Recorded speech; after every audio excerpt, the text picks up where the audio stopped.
दिमाग खा जाने वाला एक जरासीम जिसका नाम निगलेरिया फुलेरी है। हाल ही में कराची के अंदर इस तरह के 3 केसेस नज़र आए हैं, जिसके अंदर से 2 की जो है मौत वाक़ हो गई। ये असल में होता क्या है, ये एक पैरासाइट की एक किस्म है जो कि पानी के अंदर, चाहे वो गंदा पानी हो चाहे वो साफ़ पानी हो, तो उसके अंदर ये वायरस जो है, ये पैरासाइट जो है, ये पाया जाता है।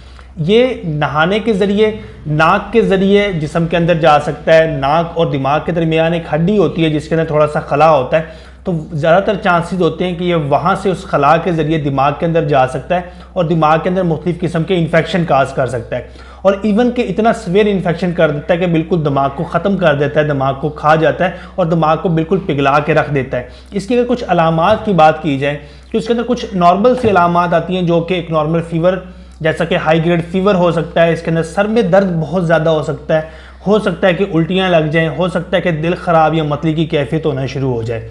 तो इस तरह के कुछ केसेस जो हैं रिसेंटली कराची में देखे गए हैं।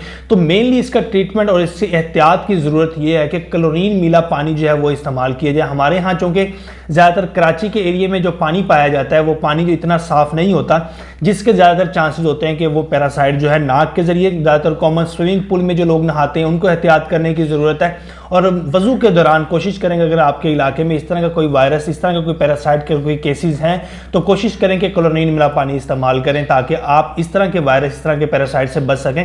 इसके ऊपर मज़ीद कुछ तहकीकात हुई नहीं है, मज़ीद कोई रिसर्चेज हुई नहीं है इसकी अलामात के हिसाब से और इसके इलाज के हिसाब से। यूजली जब इसकी अलामात जो हैं वो 20 से 22 घंटे के बाद अपेयर होना शुरू हो जाती हैं, नहाने के या नाक में पानी जाने के बाद 20 से 25 घंटे के बाद अलामात, बुखार हो जाना, सर में दर्द हो जाना। सर का दर्द जो है वो एक नॉर्मल किस्म का सर दर्द नहीं होता, वो एक इंतहाई शदीद किस्म का सर का दर्द होता है। अगर इस तरह की अलामात आती हैं तो आप अपने करीबी डॉक्टर से रुजू करें।